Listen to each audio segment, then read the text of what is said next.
That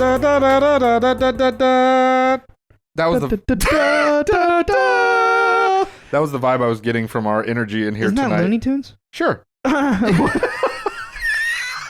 was that? You literally went like, dude, I just like let out all my air and was stretching, bro. Oh my god! Oh my Are we god! gonna start this shit over? No. Okay, let's go with it. That's the beginning of this episode. Dang it. Yeah, and all right. Well, this is your episode then. However way you want to draw a conclusion from Looney Tunes to frequencies, do it, because this episode is about frequencies. Yeah. This episode is specifically about what the blanket term for it is sacred frequencies. Ryan, have you ever heard of sacred frequencies? Well, yeah, I have. Great. No, Ryan, as goes with everything, Ryan introduced me to sacred frequencies. I get it, Ryan. You introduced me to everything I like. Okay, I get it. Dude, I'm unoriginal. Just sometimes it be like that. No, but yeah, so we're going to be talking about sacred frequencies. Which I just want to throw this out there. I listen to these every night. I'm at the point now where I just feel like I can't sleep without them. I really enjoy having them on. Yeah, so I have also listened to the Solfeggio Frequencies. We're going to go into them. This is going to be a deep dive about frequencies. But I've listened to them for maybe 3 months or so, at least 2 or 3 months. Every single night before I go to bed, my wife and I put them on and listen to them. So just generally, these sacred frequencies are said to like resonate with the human body and have profound positive effects. And there's like scientific studies for this. Oh, really? Because I did a lot of research, and I'm about to tell you about some scientific examples. Okay, so full disclosure, when we met to like plan this episode out, we had the brilliant idea that Nick take the lead on a topic, and Nick do all the research, and Nick is gonna kind of guide our gentle little streams of consciousness into understanding what frequencies are. So I don't know what like research he stumbled across. I'm willing to bet it's a lot of the same stuff I have. Yeah, but I think there might be some twists and turns here in your... I think so too, and I also think you'll be able to fill out plenty of the knowledge that I may not have found or may not have touched on. So, but yeah, I did a little bit of digging because it's something that I found particularly really seriously interesting. Because when Ryan told me a few months ago, dude, there are these sacred frequencies, and when you listen to them, they literally alter your reality, your DNA. They literally alter your body. They have profound effects on the body. You know, the first reaction to that is like, that's some cuckoo shit. Like, so you're telling me I can listen to these like sounds and it's gonna have effects on my physical body? Yeah, right, dude. Yeah, right. Is that like how skeptics sound in your mind? Yes, and right, dude. And, you know, I have part of my brain is skeptical. You know what I mean? Like the logic, left brain. Yeah, the logic centers in my brain are very analytical, and so you know when I heard that, it's like, okay, sure, but like why? Why does it have profound effects on the human body? It's magic, bro. Yeah. Wow, good answer. Yeah. It is. And like quantum physics and cymatics and shit like that. Yeah, but at any rate, it's, you know, it was something that seriously piqued my curiosity and my interest. So we're going to talk about them today. And I'm going to try to explain to you guys the significance of these frequencies and talk about a little bit of the history and stuff, because those were the things that helped to ease like the skeptical side of my mind. Because as long as there's some sort of answer, you know, I can think outside of the box. I can think outside of the box, but there's got to be some kind of basis in either history or science or something in order for me to believe it, right? Like, yes. I'm that way too, believe it or not. Right. I don't think that's crazy to believe, like, with all the stuff that we believe in, you know. As funny as it sounds, sorry to cut you off, but no, okay. Before we hit record, you actually told me I have full reign to cut you off. Absolutely, yes. So please cut me off as much as you want. I was just gonna add to what you were saying. I'm like that too. Like, I only believe something if there's some form of evidence that indicates it actually is true. And a lot of people might not think that. Now, my style, I like to say shocking shit for a reason because, I've been through some shocking stuff that alters your perception, alters your understanding of reality, whatever. So I'm always just trying to say some shocking stuff and get people to think different and out of the box. But the reality is I've met some very credible scientists, members of the intelligence community, some secret society members like Rosicrucian spirit scientists and things like that. And I've been taught a lot of things from that angle, from like a scientific evidence-based angle. And you got to remember, like, this isn't very widely known because these people exploited us for the most part. Not naming names. Yeah. Of who exploited probably us. not. Yeah, probably not. But there are some people who did some scientific research. We were just talking about this, bro, before we hit record. Yeah. And remember, like, some people made patents based off of my dad's psychic downloads. Right. Yeah. So, over many years of my life, I've come to believe that if there's something mystical and, like, all the millennials on TikTok are looking into, like, crystals and karma and shit, there's probably something to it.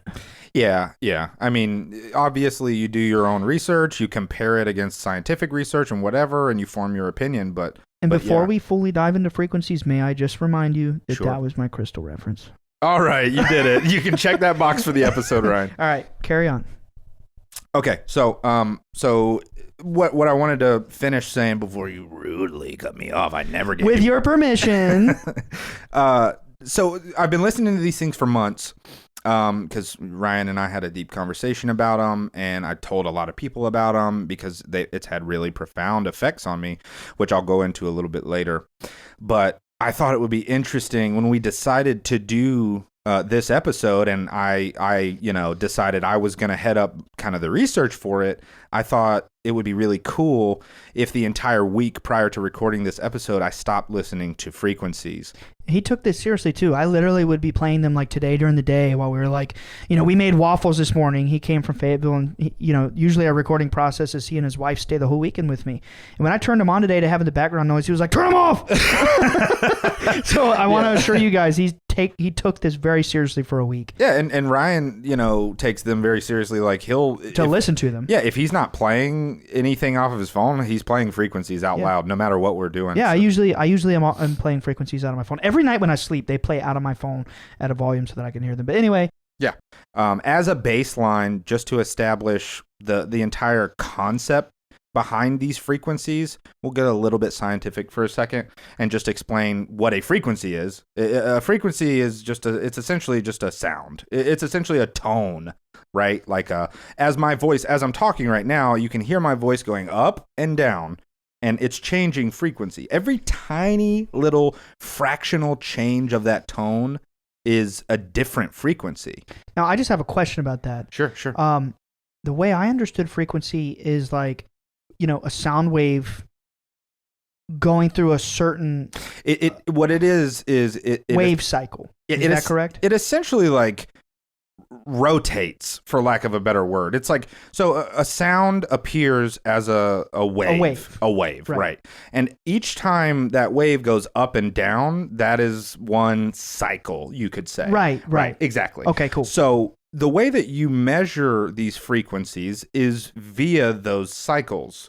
And you measure how many of those parabolas, how many of those cycles. Now, naturally, the measurement is in hertz, correct? Right. Yeah, hertz. So HZ, hertz. Basically, hertz is one of those cycles. Okay. So 1 hertz is essentially one of those cycles. Okay.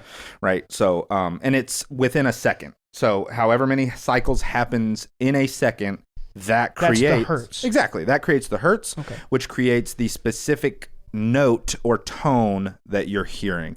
And so that's just generally how it works. So you're telling me there's sacred frequencies? Yeah. This is something that was discovered in like ancient times. I've got some dates and stuff pulled up here that it's pretty profound stuff. But first, I thought it would be cool if we talk about the Solfeggio frequencies. Okay. So for most of these sacred frequencies are either known as Solfeggio frequencies or Theta Wave frequencies, which we've talked about. Yeah, we talked about thetas. That's just like, I believe at first I said it was 0 to 8 hertz, but I was wrong. Theta frequencies are in the 4 to 8 hertz. Right. Which is a very low frequency band. And to be clear, some consider theta waves to be any frequency from 0 to 20 hertz. That's like a widespread thing as well. But the theta waves, which have profound effects on the human brain, typically are found between 4 and 8 or 4 and 10. There are some theta waves. There's been some studies done that prove that around 10 hertz there can be profound effects and stuff. That's me being. But so check it shocked. out. Check it out. You were genuinely shocked there. Yeah. The sound of genuine shock. We can't hear the audience be shocked, so I'll represent them. Okay. Yeah. Cool. That sounds good. Yo, the frequencies are sick. Sick, bro. And there are 9 main solfeggio frequencies. So I want to talk about those solfeggio frequencies first, because essentially what we have is the solfeggio frequencies. They have profound numerology. Yeah, well, they do, but theta wave is more geared towards getting your mind in like brain waves. Yeah, getting your mind in a state of deep sleep. It's like theta waves are meant to replicate what your brain is doing when you're in deep sleep. Solfeggio frequencies, however, are different. These can have an effect on your body without putting your brain into that sort of state or whatever. So there's 9. There's 9 main ones, and each one has a separate effect on the body or the mind. So I'm going to go through them real quick. I just want to list them, right? Okay. So there's 9 main solfeggio frequencies. Right. And these are the sacred ones. Well, yeah, I mean, these are sacred. Theta waves are technically considered sacred as well, because there's tons of research on theta waves that dates back hundreds and hundreds of years too. But so with these main 9 solfeggio frequencies, I'm going to kind of go through them because they each have a different profound effect on the mind and body. Can I ask you a quick question? Please. Would you say, based on your research, that you determined that is an accurate claim? Absolutely. I mean, there's sick. So I should keep listening. Please. Okay. There's actual real scientific research done behind this, and I'm gonna dive into So, that. spoiler, I already knew the answer because I've seen the scientific research, but I just thought it would be funny to see how you'd answer. Thank you. Thanks for you handled it with beautiful elegance and grace, and poise, and the floor is yours. Thanks, Ryan. So I'm gonna go over these 9 frequencies, the 9 solfeggio frequencies. The first one we have is the lowest, which is 174 hertz. This one is used for letting go emotionally and physically. This is also known to be like a cleansing kind of tone. So this is frequently used in meditation. Like, all sorts of meditation. There are, the singing bowls. Have you ever seen those singing bowls? Yes, I have. And those are tuned to these frequencies. Right. So letting go emotionally and physically, it's also cleansing. Now, this is really cool. It's also been found in many, many, many cases to actually relieve physical pain. Like literally relieve physical pain. People would go in with splitting migraines, and after 30 minutes of listening to 174 hertz, the pain is completely gone. Interesting. So it's almost like an analgesic or whatever the word is. Yeah. I don't know how to pronounce it. I wouldn't say anal on this podcast, but yeah, sure. I knew you were gonna do it. I had to. Damn it. I had to do it to him. He had to do it to me. Yeah. So that one's typically, it's just letting go, sort of realigning, cleansing. It's relieving your body of pain, that sort of thing. The next one is 285 hertz, which this one is actually for body rejuvenation is kind of like the typical, the way that people explain it. And what that means is realigning your chakras. Ooh. Yeah. So realigning your chakras, Shout out Naruto. Shout out Naruto. Naruto's our boy. Yeah. But it sort of, it realigns you. It rejuvenates your body and your mind and your spirit and your aura. Yeah, it gets you. It basically kind of like recalibrates you. So if the first one is letting go of all the baggage and letting go of all the negative stuff, 285 is kind of like a reset. It helps reset you, and so, yeah. The next one, 396 hertz. And this one is the start of the 6 main The original Solfeggio. Right. Yeah, the original six, which I want to go ahead. Yeah, which I want to touch on specifically. 396 Hertz. This one's interesting. This one is liberating guilt and fear. So, we've talked in the past on this show about fear. For instance, the lady said the fear is the opposite. There's love and there's fear. Exactly. Fear is the opposite of love. Two forces. And you know what? I want to give a quick shout out to our buddy Jacob. Jacob said something really, really cool the other day in our text chat. He said, it was just like a random statement, but he said, I don't believe human beings were meant to feel guilt. Yeah, that's definitely a societal thing. Yes, for sure. Not naturally if you do some heinous shit, you should feel guilt, but you shouldn't do that. Right. You shouldn't do heinous stuff. It almost seems as if guilt, as a concept, is it's just a human construct. It's like something that we created. Guilt is suffering from the consequence of doing bad things. When you feel guilt, it feels unnatural almost. It feels nasty, and it's something you want to shake off your body. Yeah. And so at any rate, the 396 frequency is just meant to kind of help shake all the guilt, the fear, and those negative emotions. Right. What was the thing that you said about fear? Negative, evil spirits latch on to fear. Yeah. Entities attached to you through fear. I mean, that's what the true battlefield is. Check this out. It's our minds. We normally think outside of the box. Let's jump in the box for half a second. Ready? So by saying negative spirits and negative entities attached to fear, that could also be looked at as negative thoughts, negative emotions, fear. Damn. Wait. I haven't even finished what I was saying yet. I have an idea of where you're going with it, and my mind is already blown. Hey, Ryan. Hey, I love you, buddy. And that's all I wanted to say. I was going to say something else, but you know what? I just love you. Dude, you blew my mind. Keep going. I'm going to keep going. Ready? Yeah. So let's jump in the box for a second. Fear. So if negative entities attach to fear, that could also be looked at as negative emotions and negative feelings and fear perpetuating itself, right? Yeah. When you get in a mindset of negativity, of fear, of whatever, it's almost like this, it's like a parasite. It feeds off of it and it gets bigger and bigger and bigger. So it has more and more and more to feed on. When you get sad, when you get guilty, when you're, afraid, it's like an avalanche. It just gets more and more and more and more and more. That's why people that suffer with anxiety, a lot of the times it spirals into a panic attack. Yeah. Right? It just feeds on itself and it just goes and goes and goes and grows. Okay, you're freaking me out.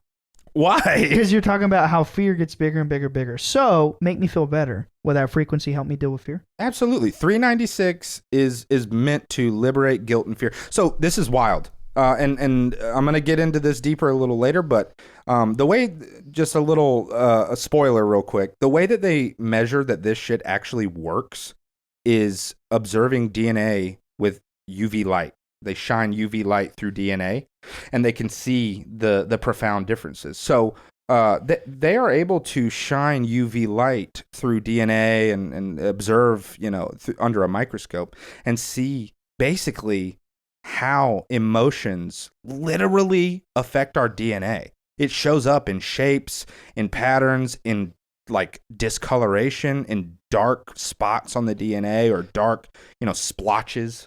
Shout out Dr. Masaru Emoto. Yes, which I definitely want to talk about him. Is that in your research too? No, I wanted you to. So I'll add that later. Yeah, for sure. Yeah. So anyway, let's move to the next one. 417. Now that's my favorite. Yeah, 417 is dope. This one is, and it's the second of the main six, the original six. Undoing situations and facilitating change. Now, I looked at quite a few of the different descriptions of each of these frequencies, and in most of them, this one actually is undoing negative situations. Right. Yeah, it's well, just to be fully clear here, all of these are alleged to have a positive effect. Yeah. Some medicine for the soul kind of thing. Well, this is wild. So yeah, these frequencies, these specific frequencies are all, said and believed to have healing. Yeah, profound positive effects. There are frequencies that can have negative effects. Right. So the way I kind of look at this one with like the undoing negative situations and facilitating change, kind of the parable or like the symbolism I see in my head is like it's putting you back on a track of positivity, right? Because like it's like realigning yourself.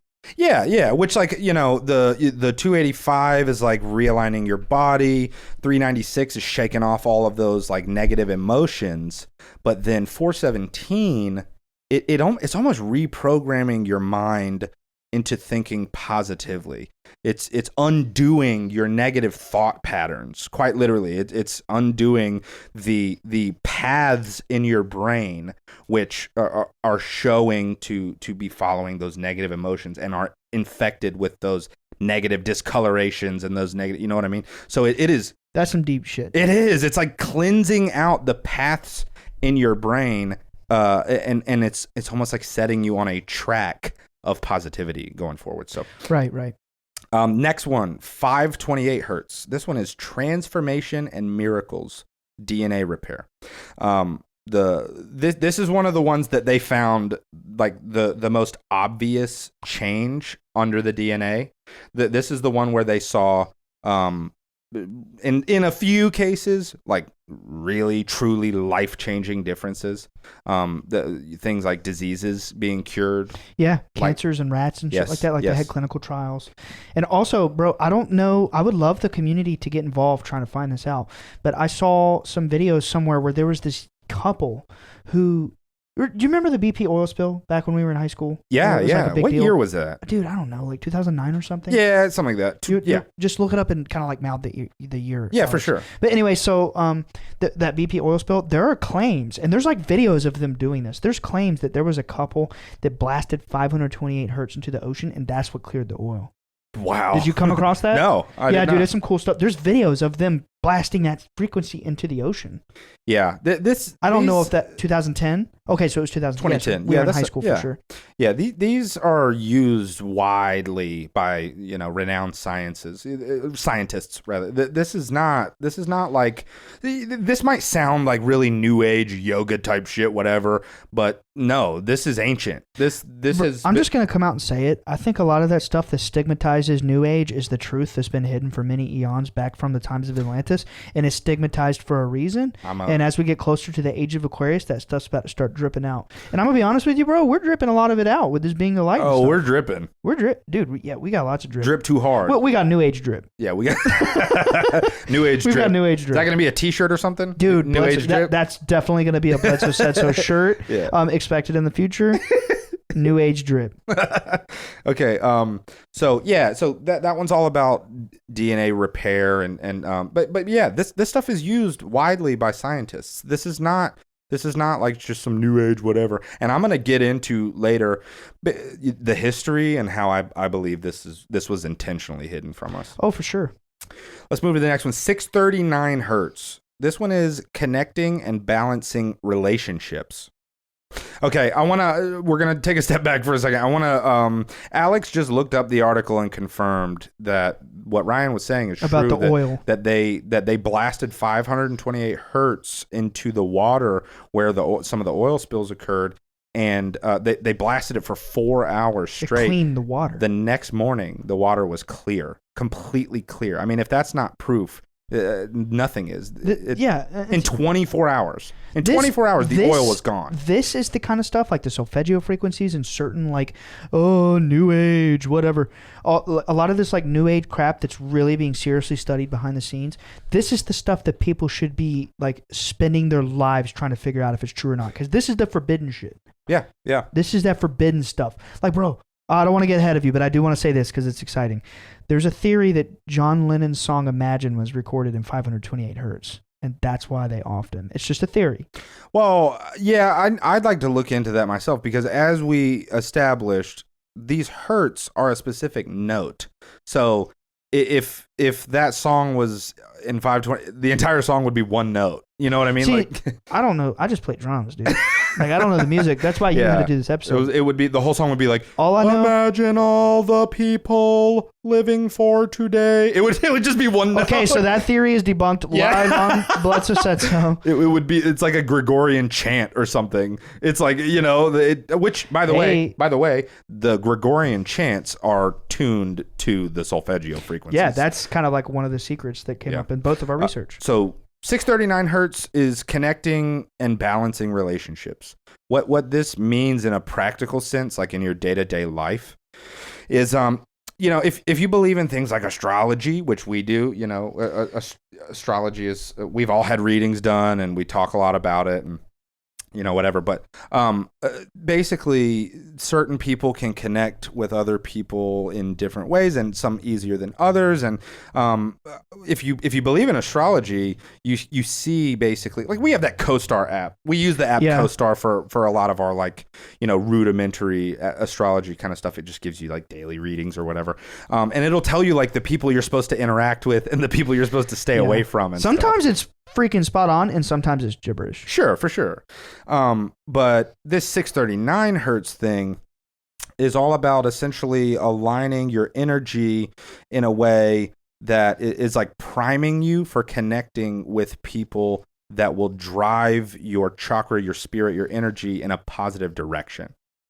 So when you listen to the 639 hertz, the entire concept is like, this is going to help me basically keep the right people in my life and get the negative people out. It essentially, it aligns your energy in such a way where it repels negative relationships and it connects more deeply with positive ones, which that is a really profound one. Yeah. 741 hertz. This one is super cool because this one is more of a, it affects your brain on like a thinking level, a thought processing level. It actually helps you think, literally. It helps you think more clearly. This one is all about expression and problem solving. One would also say it's connected to like the throat chakra. Yeah, it's just like literally expressing yourself. Yeah, and by the way, that brings up a good point. I'm not diving super deep into the chakra part on this because that one is a little bit less based in science. Yeah, right? For sure. Yeah. That one's more based on like ancient historical religions and beliefs. And so I wanted for this to be a deep dive on frequencies so that we can show you all this stuff really does work and this is how. So you're saying don't mention chakras again? No. You can definitely mention chakras. I was just saying I didn't do research on chakras. So if you want to fill in the gaps with the chakra stuff, please do. I'll think about it. Okay. Okay. So anyway, that one it just helps your brain solve problems more frequently. Scientists conducted experiments on hundreds of people throughout the years where they'll pose an issue or to them, and then they'll give them the same issue 24 hours later after having listened to like 4 hours of frequencies. And they solve them, in a fraction of the time. It would be obviously like the same type of puzzle, but a different one, right? They're not going to give them, they didn't give them the same thing. But a lot of them were like puzzles or just simple like crosswords or whatever. And in like the majority of cases, they solve the problems more quickly. Dude, I'm going to be honest, when I need to be creative or think something out of the box or like come up with an episode description, things like that, I definitely throw on 741 hertz. Really? Yeah. Yeah, I mean, it's said to have extremely profound effects with thought processing and yeah. There's more to it too. Supposedly 741 hertz does other things like kind of like that same cleaning effect that you talk about with 174 or whatever. Yeah. They say that it can sort of have some sort of archetypal effect on your cells, your DNA, your unconscious mind that will cause you to lead like a more stable and balanced life. Because that's the thing. Yeah. That's where I wanted to kind of come in real quick and talk about the frequencies is, I come at this from an angle of like cymatics and sacred geometry. These 9 frequencies, I know we've got 2 more for you to go over, but I just wanted to say this. They start with a 1 and then a 2, 3, 4, 5, 6, 7, 8, 9. They go all the way up to 9 and it's numerological. Each of the frequencies, when you use Pythagorean math to add the numbers, because each of the frequencies have 3 numbers, Yeah. They end up being the sum of 3, 6, or 9. Right. All of them either and it's through it's like some numerology. cymatic stuff. So I believe in some multidimensional way when you're hearing these frequencies, they're making sacred archetypal shapes on your consciousness, on your mind, on reality itself. Well, that is proven to be true, and I'm gonna There's studies on that. I'm gonna go into it a little bit. The next one, 852 hertz. So this one is returning to spiritual order or awakening intuition. Or your third eye. Exactly. So that's something that Ryan and I talk a lot about. I don't know if we've touched on it a ton on the podcast, We but have not. following intuition, we talked about let your conscience be your guide. That's something that's an extremely spiritual kind of thing. Is if we're following the thread that we are in a consciousness matrix and everything around us is created by this collective mind, this collective energy that we all share. Then things like, synchronicities and whatever, intuition would essentially just be like allowing you to see synchronicities before they happen. Yeah. You know what I mean? Or at least guiding you towards synchronicities. Yeah. 100%. Right. That would be like an easy way to describe intuition. It's also just like a filter in your mind that guides you towards, extremely relevant or true information. Like you might have intuition about a choice you need to make, and you feel it in your gut and you follow that choice, which, by the way, 95% of the body's serotonin is produced in the gut. Right. Yeah. Serotonin is in it's linked to like your emotional state, which I believe is the mechanism that's connected to your intuition.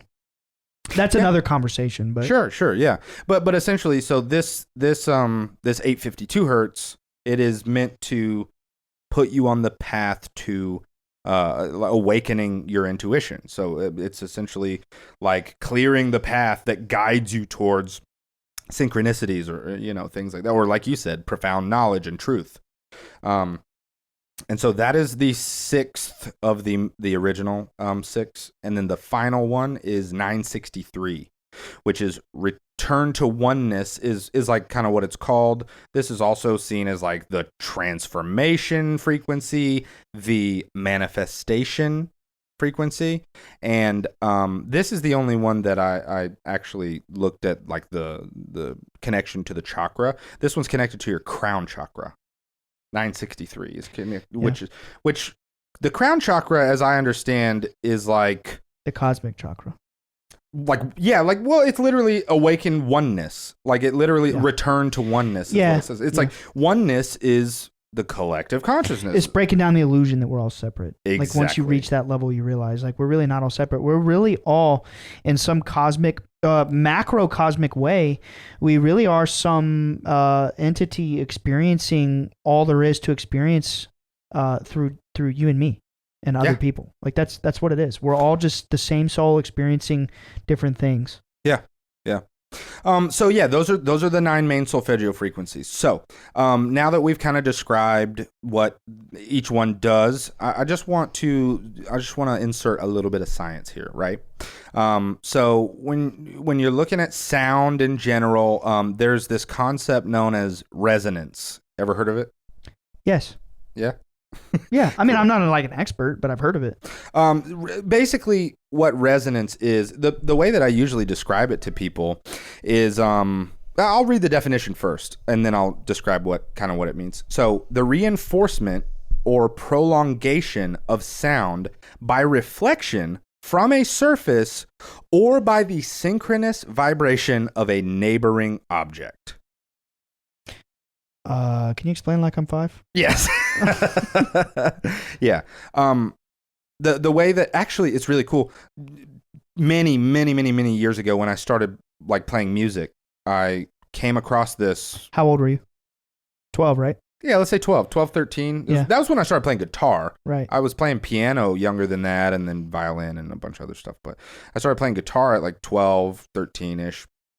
And I inherited a couple of guitars from my late grandfather. He passed away when I was like 1 year old, which everyone in my Actually, sorry, he passed away before I was born.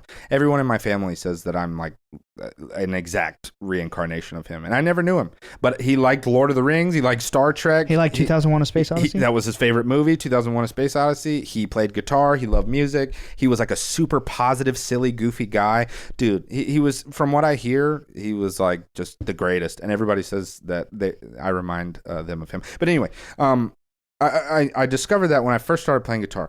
I inherited 2 acoustic guitars from him.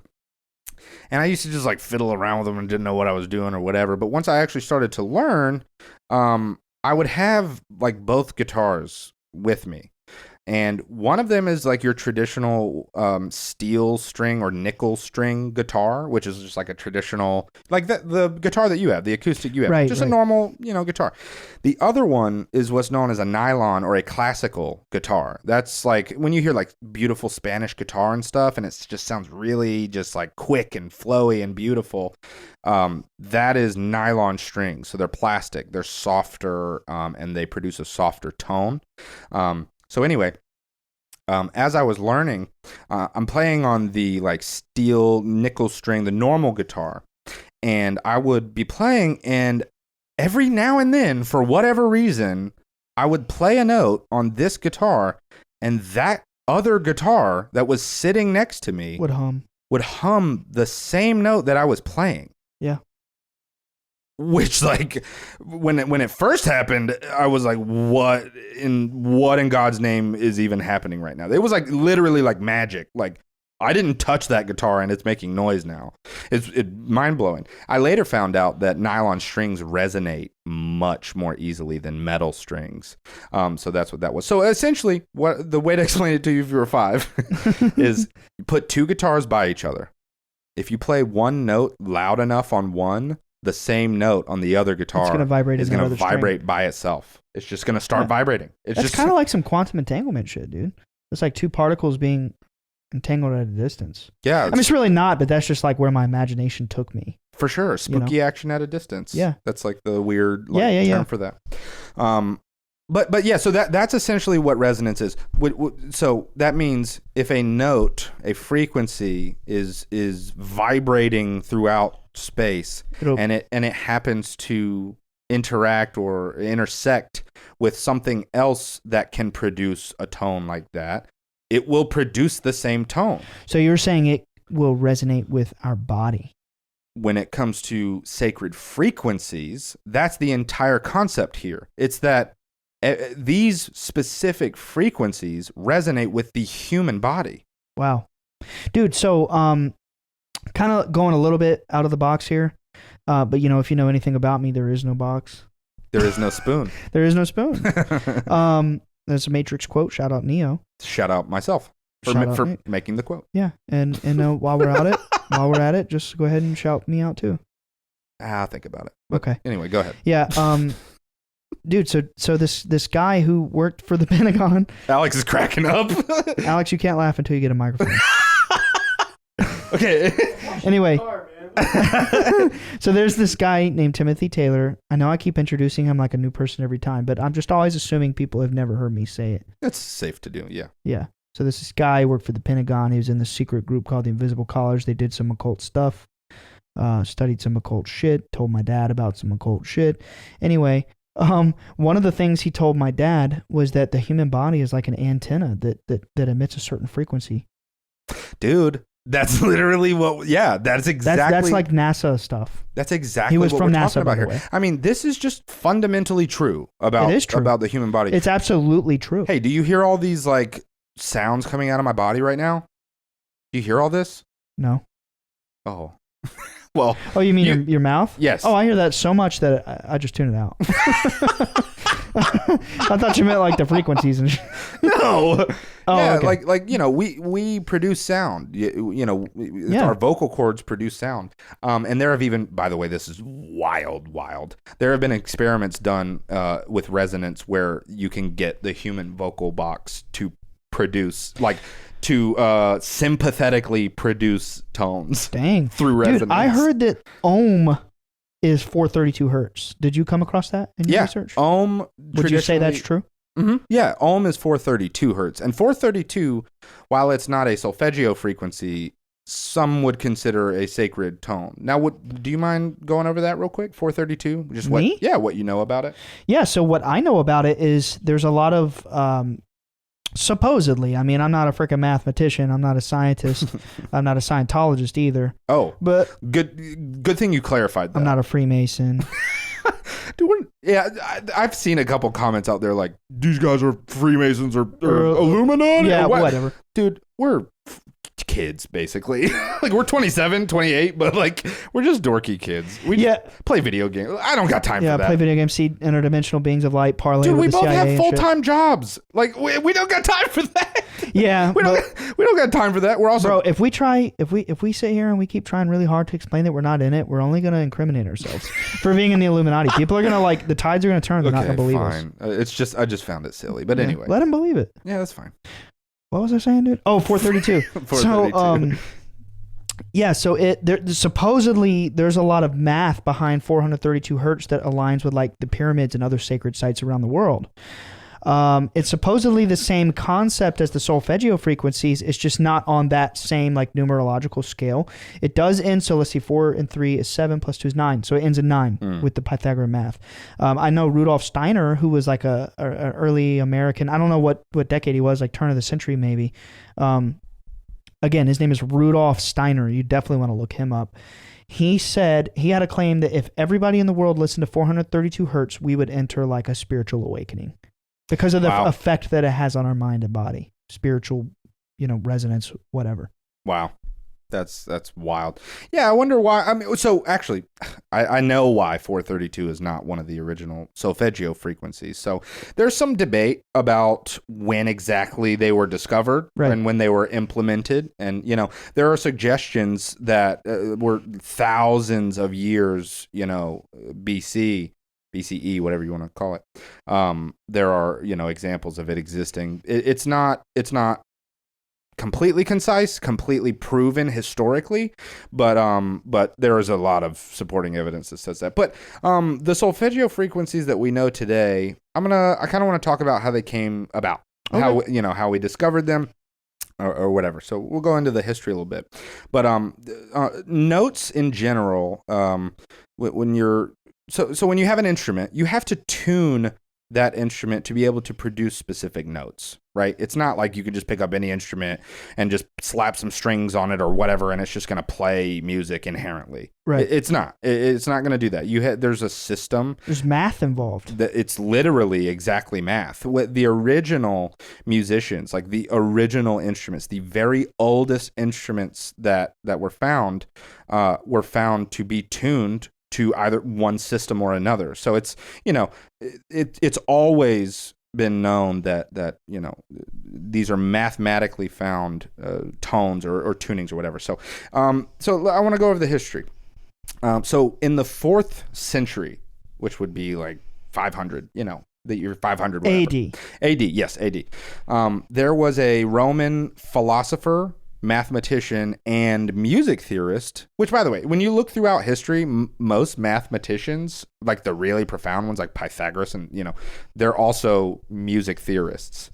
A lot of them are not even musicians. Wow. They're just music theorists. Interesting. Music is maybe because back then they didn't do concerts on YouTube and like get millions of views. Yeah, probably. Yeah, it's probably not a very rewarding life. Probably not. Yeah, but it's like, even if they didn't make the music themselves or produce the music themselves, they recognized that it was based in math, and they could not help but follow their curiosity and theorize. You know what I mean? Right. So anyway, this guy was named Boethius. He was an Italian or a Roman prolific philosopher, mathematician, and music theorist. He wrote a work that was known as De Institutione Musica, which it wasn't printed until like 1,000 years later. I mean, the printing press wasn't invented or whatever, but and around the exact same time was Pythagoras. In the 4th century, and this sort of concept that Boethius began to develop, it heavily borrowed from Pythagorean tuning, which was the concept of tuning. It's a mathematical tuning system in which all the notes in a scale are what's called a perfect fifth, which interestingly enough, perfect fifths resonate with one another. They in music, perfect fifths always resonate with one another. But our modern tuning is not based on perfect fifths. It's actually it's wild. I'm going to go into it a little more. So that happened in the 4th century. You have Pythagoras developing mathematical tuning systems, and you have Boethius in Rome, who was sort of making derivatives of that and kind of fine tuning. Because the ones that Pythagoras, the tones or the tuning system that Pythagoras developed were not exactly the solfeggio frequencies. They closely approximated, in most cases, within like 10 hertz. So they very closely approximated, but I think this Boethius guy really like pushed it over the edge and really got it kind of. I'm going to be honest. I've never heard of. I didn't stumble across Boethius in my research. Yeah, it was this research kind of process was very much like jumping down a million rabbit holes. It basically that's pretty much my whole life. Yeah, every name, every date, every reference, every definition, whatever. I looked it all up. Okay, so you have that occurring way back in the 4th century, where they're kind of developing these solfeggio, or at least approximating these. And then we're going to jump way ahead into the 11th century. There was a Benedictine monk. Now, this one I came across. Do you know the name? I don't remember the name. Well, really, interestingly enough, this is an Italian guy, and his name was Guido. Hell yeah, dude. Ryan and I are huge Jersey Shore fans. Gabsy. Gabsy! Yeah. Nick put me on Jersey Shore. He's like, you want to see some trashy stuff, dude? Watch Jersey Shore. And I was like, you got it. It's the trashiest TV. It is, but that's why it's so funny. It's pure entertainment. Yeah. Anyway, this guy's name was Guido d'Arezzo. Yeah. He introduced a scale which he essentially piggybacked off the works of Boethius and Pythagoras, and he developed the scale known as just intonation. So intonation in music is essentially just the concept of a note sounding the way that it's supposed to. It's like sounding exactly to the hertz and the degree that it's supposed to sound. Like with guitars, for instance, you're not supposed to leave like your neck leaning up against the wall because it could mess with the intonation, bend the neck slightly. It's just like all of the different aspects that go into determining whether or not a note is perfect, right? Right. So this is called just intonation, aka what we now know as the solfeggio scale. Oh. Yes. So the earliest recordings of this stuff being developed is way back in the 4th century, but it wasn't until the 11th century that the solfeggio frequency, the solfeggio scale was actually invented.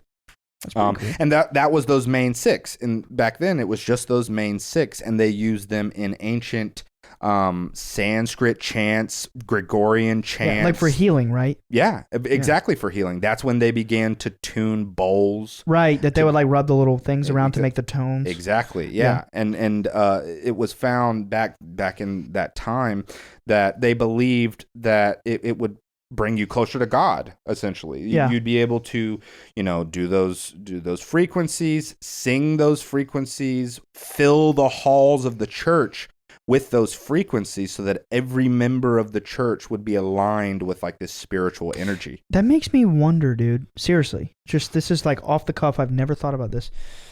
That makes me think I'm just saying what if, right? What if? This is not one of like the other what if questions that just came into my mind right now. But what if there were certain words that when we say them, they have a certain frequency that we don't consciously detect, and that's why they make us feel or behave or think or act a certain way. Yeah. Like you notice when you say the word kill, you feel really bad. I literally you felt feel a it physical. in your body. Yes, I felt it. Yeah. So obviously, I got my degree in psychology, and that's a real like bona fide study. Like they'll get samples. I don't know what the sample sizes are, but they'll get samples of people and they'll make them write like or say or hear or repeat positive words and negative words, and they measure like the emotional states. And they find that when people say the negative words, their emotional state is lower. And then they also do other really out of the box things like, force people to smile, and then it actually releases like endorphins and serotonin and things like that. Yeah. Almost like your consciousness reacts to your physical state.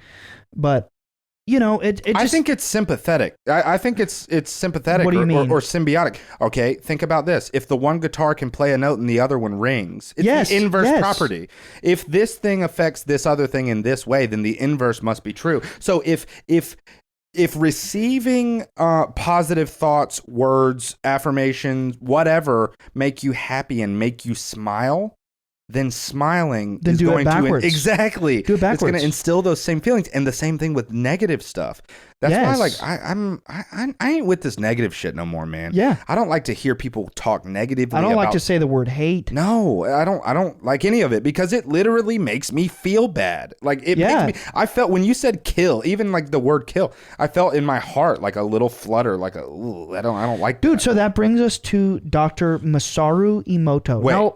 Wait. What? Before we do Masaru Emoto, let me finish up the history. Okay. Are you cool with that? I'm cool with it. All right.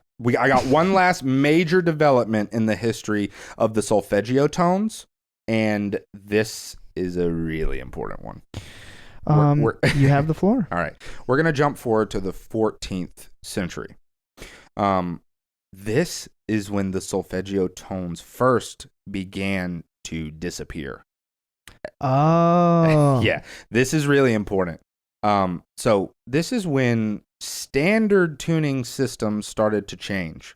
300 years essentially of having these like godlike pure solfeggio tones that were used. And to be fair, like the solfeggio tones they weren't like widely removed or they didn't widely disappear until actually like the early 19th century.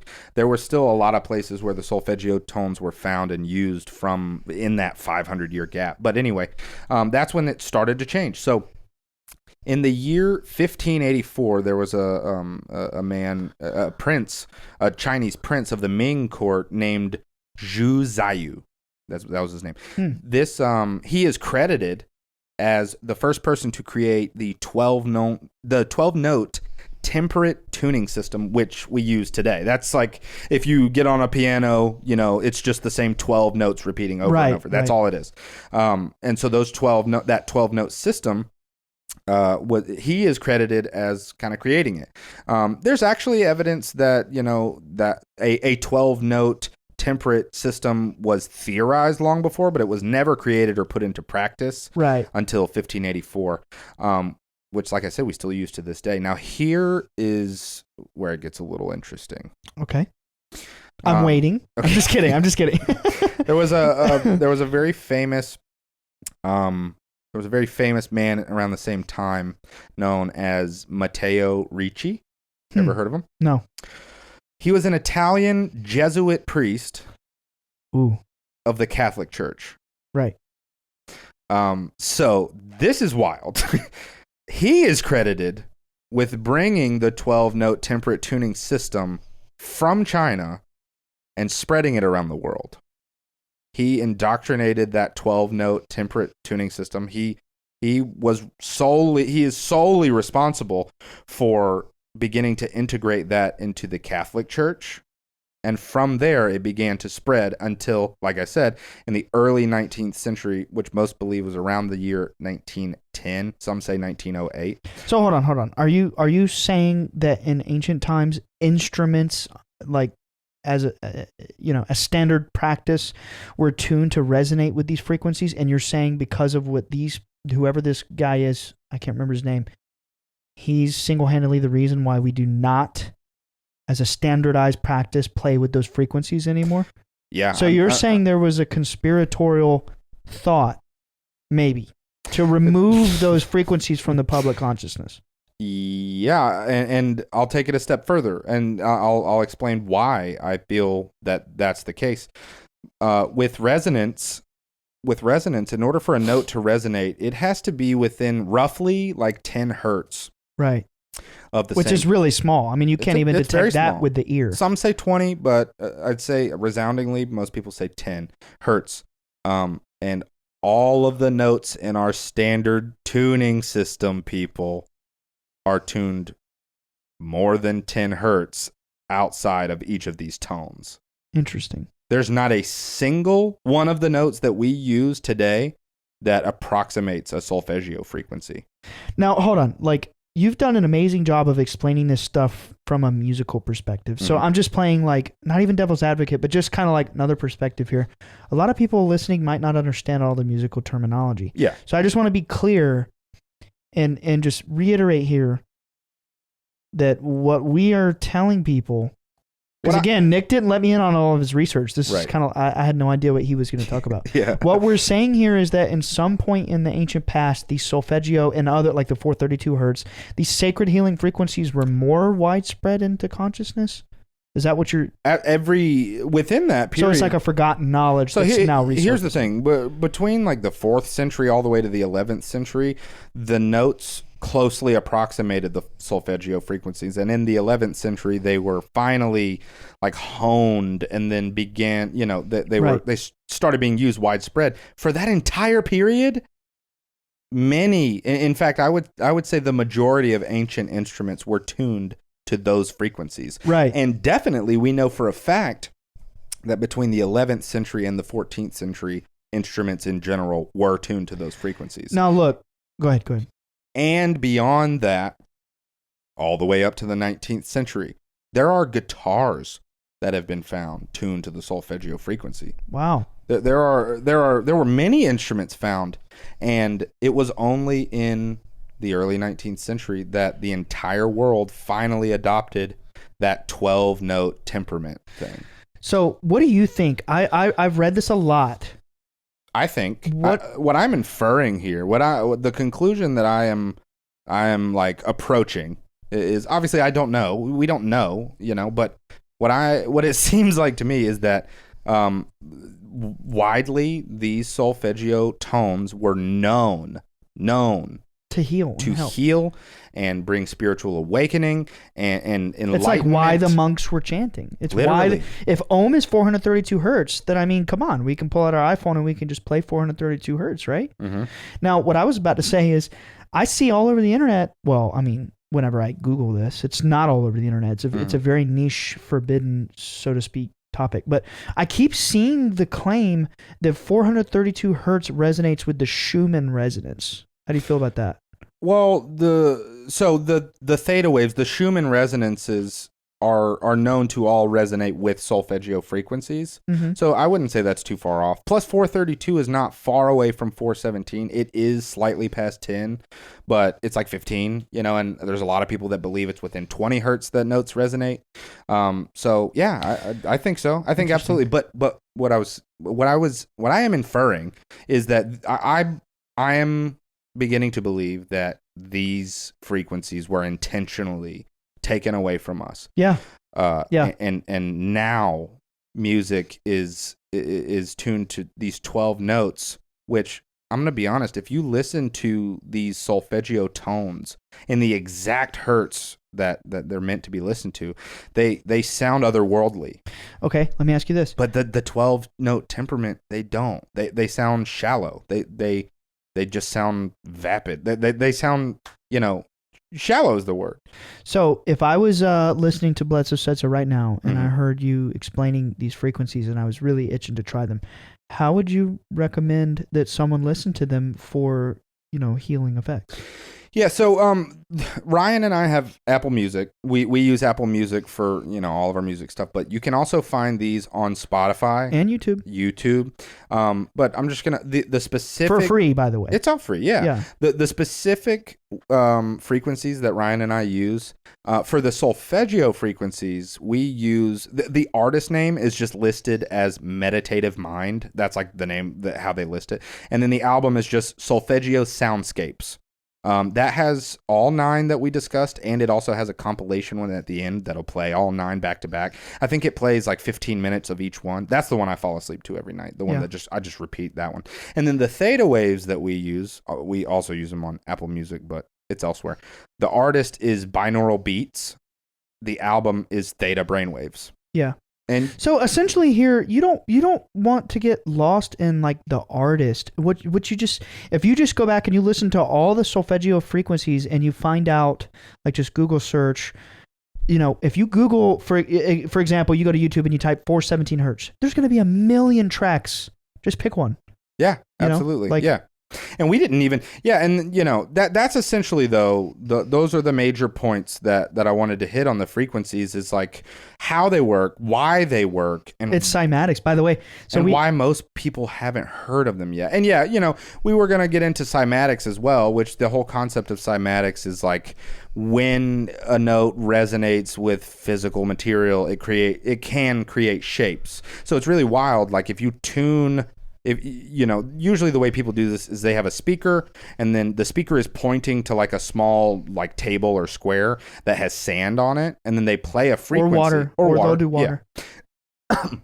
And they'll play a frequency and they'll basically start from really low and they'll slowly dial up, and you'll kind of see the material shake and geometric move. Shapes. And then every now and then you'll see real geometric shapes form on a specific frequency, and then you keep going and the picture the shape fades, and then it's kind of a mess again, and then pretty soon it forms another beautiful like symmetrical shape. These wild geometric, it looks like it's sacred geometry. It is. It's sacred geometry. Yeah. That's how the universe is created in ancient religions, pretty much all of them. Even in the Bible, it says in the beginning was the Word.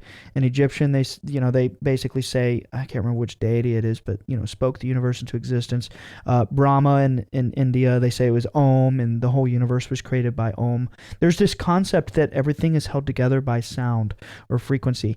Now, when you talk about like cymatics and how you take certain frequencies and they make these archetypal geometric shapes in water or sand, well, bro, the human body is 90 to 95% water. Yeah. Right? So it's resonating with us. It's making these shapes we're inside of us. Yeah. So we're playing these 9 sacred frequencies, which, there's a theory that these 9 sacred frequencies might be the ones by which the universe is constructed in the first place. I can't prove that. Of course. That's a claim. So I'm just saying hypothetically here, like if we had this forbidden knowledge, these Solfeggio frequencies, and we knew that playing all 9 of them resonates with the water in our body, right? And then you get into Dr. Masaru Emoto. Yeah. I personally believe this is one of the most important scientific discoveries of all time. I am really shocked that we don't even learn this in school.